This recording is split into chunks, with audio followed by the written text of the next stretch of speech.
Hey everybody, I am here with Timothy and Nardia. Timothy is the founder of an organization called For Unity Community Outreach Corporation, and Nardia is his lovely recreational manager. Nice to have you guys on the show. Nice to be here. Wonderful. So, according to a nice biography that Timothy gave me the other day, you guys are a grassroots organization geared towards spreading peace, love, and unity throughout our community through recreational activities and events geared to foster awareness of neighborhood issues and events past and present and build one's self-esteem.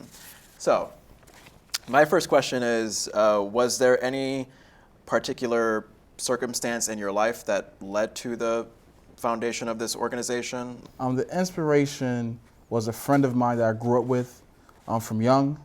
He came to me because we basically were bred into this.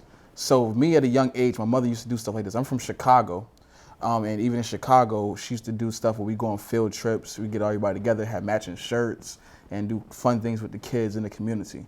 And then we moved up here in the late 80s, we moved up to Hartford, and then she also continued to do it through the housing authority. So we lived in Westbrook Projects on the north end of Hartford, so she took us on recreational trips, and we're going all different kinds of things, up all nights and girls' nights and toy drives and stuff of that nature. So my friend, I knew him since about 10 years old, him seeing that and us seeing that, he came to me in 2011 like, let's do what she used to do, your mom used to do, but on a bigger spectrum. Let's do it for all of Hartford. So then I was like, sure, let's do it. Let's give it a try, So we sat down with 4 of our friends, and we just put the plan together, put the name together, and just the rest is history, basically. Okay. Now, Nardia, were you involved in something like this prior to joining Timothy? Somewhat, I'd say. I've always been very passionate when it comes to helping, mentoring, and stuff like that. I've been in internships where I mentored kindergartners and high school students, and even did after school programs, just helping others. So I've kind of been bred into it as well, and even going to programs myself. So I've been seeing the same thing and just, wanting to empower and help, give the same thing back. Now, Timothy, I noticed that you said your organization, it builds one's self-esteem. Where does that come from? Have you seen many instances where, people in the community don't have the greatest self-esteem ever? I wonder where that comes from. Particularly with the youth. I will work with youth for a long time, since young, working together with youth, and then even as an adult, Job Corps, other kinds of jobs and whatnot, camps and whatnot. And a lot of youth, it starts in the home, basically, when you see, gun violence and gangs and stuff like that. It comes from not having that family aspect in the home. So it starts with the home. Then when you come outside, you had a low self-esteem of not having awareness of self more so. So that's why we try to do things where we gear everything around family orientation and try to bring the families together and as one interacting. So some of the events you've done include peace rallies, toy drives, free haircuts. Is there a particular event that the community has responded to the most? I would say the most would be our peace rally. Last year we had 250 people, so I think that's been our most successful event to date so far. And describe your position, Nardia, the recreational manager. What exactly is the day-to-day responsibilities? Well, as of right now, there aren't any day-to-day responsibilities, but in the summertime, we did have rec club where we would meet in Bushnell Park every Saturday and, play football with the youth, dodgeball, any activities, games to, keep them going. Who decides the ideas for the events? Do kids themselves say, hey, you should do this or that? Or is there a certain team of people who say, hey, let's do this or that? Basically, we bounce off ideas off each other, and being from Hartford helps too, because in that way we already know, living in Hartford, being raised in Hartford, what's kind of needed. So with that, we it's easy to make a program or event geared towards that more so. Describe the progression of the organization from 2011 up until now.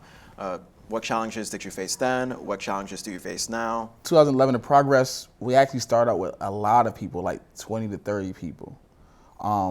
But I found that they didn't have as much of the passion as who we have now. So we have smaller numbers, but I feel like we have more passion together. And we have a family, we're more family oriented, like we're all close. one thing I like too is even when we started the organization, is everything was almost a 6 degrees of separation for the most part.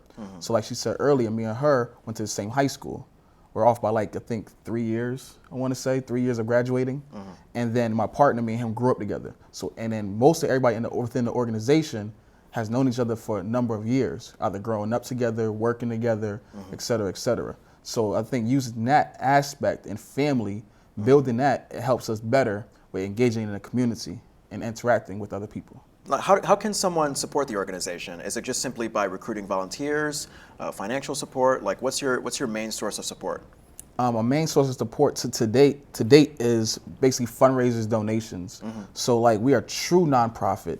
So any money that comes in basically goes out to our programs. You know, rec club, we buy volleyball equipment, kickballs, dodgeballs, footballs, basketball, so that nature, sorry.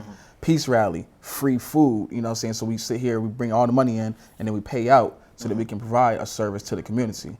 So to date, all of our programs have been free of charge because our vision is that it should be like that because, you know, it's okay to pay for stuff, but we feel like there are needs and not everybody can afford certain things. So we try to make everything free to accommodate those who can't afford to do those things in the community. Now, Nardia, as recreational manager, do you have a certain vision of what this organization could be like in the future? We can have, I would hope, maybe even, you know, a big organization, like an actual building, possibly somewhere that we can have the rec club besides outside, you know, when there is rainy days or, you know, I see it on that bigger aspect that we can actually have our, you know, a building, you know, and something else for the kids, you know, besides, let me see, I would say do field trips and stuff like that too, you know, besides it being rec club literally going and playing a game, they can do other things along with the rec club, go to museums and, you know, stuff of that nature. What's the core motivation behind the peace rally?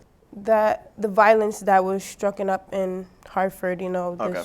the shootings and so on, you know. Yeah. We just want to promote peace and teach the youth and lead them, you know, in the right direction, show them that there is people out there that do care and want them to live their life the right way, you know.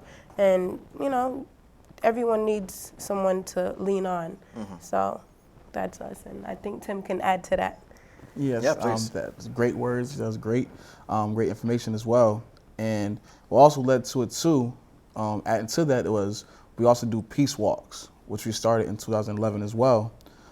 Coincidentally, it was around the same time as the Trayvon Martin case. Not because of it, but coincidentally, it was around the same time because it's structured around the same time as our organization came about as well. So we started our peace walks where we go into the community for an hour of our day, and we have peace signs. We go out there with peace signs promoting peace, love, and unity. And we just go out there engaging with the community in the roughest areas of Hartford. So we went from that, and then we did that since 2011, each summer. Because in the summertime, you know, it's hot, people are more frustrated, the violence goes up, and we already knew that from already living in the community. So we made sure we picked out specific areas where were high, you know, gang areas or what have you, and we go out there for an hour and then engage with the people. This past summer, we did the same thing, but we added incentives to it. So like one Friday we would do like a pop-up talent show. We did that one in the roughest areas. We brought out artists, brought out speakers, and after we walked from a certain part of Albany Avenue to behind the YMCA, Wilson Gray area, which is a high gang area. So we walked behind there, engaging with the youth, talking to everybody, put all these big speakers. People just started rapping, singing, and everything for the community, which was a big thing. And then we also, our last peace walk 2 weeks ago, we had ice cream, free ice cream for the community. Ice cream for a dream with Brother Abdul. He came out, he gave out free ice cream, the kids was loving it and everything. And we're gonna do the same thing this Friday. This Friday's gonna be our last peace walk as well on Barber Street in Capon. And we're gonna do the same thing, give out free ice cream and disengage. Now, where did the name For Unity Community Outreach Corporation come from? It's a great title. Who came up with the title? I just want to know. My partner, Anthony, who came to me, the friend who came to me with the idea, he came out with the name, and then he came with the For Unity, and then we put the rest in there, Community Outreach Corporation. We kind of struggled, what is corporation and like what are we going to do? Like what are we going to put on it? So we kind of figure we're going to do that. and then we just went from there with it. Cool. And then you see our logo has the number 4, like kind of like Fantastic Four. You know, because it started with 4 of us and then 4 Unity. That's what was unique about it. That's what I was going to say. How can people find out about the organization? We have an email, which is the number 4, unityct@gmail.com. We also have our phone number, 860-245-1657, which would be me or Anthony answering the phone. You can hit us up on Facebook, www.facebook.com/4 community. And that's pretty much it. A like page and a we also have a like page. Friend request page. We have a lot. You know, we have a YouTube channel. So Instagram too, for Unity CT. So we definitely can use volunteers. You know, financial. If you want to come support us, like I said, any financial, donation to come to us goes right back into the community to support our community and what have you. And we'll appreciate it.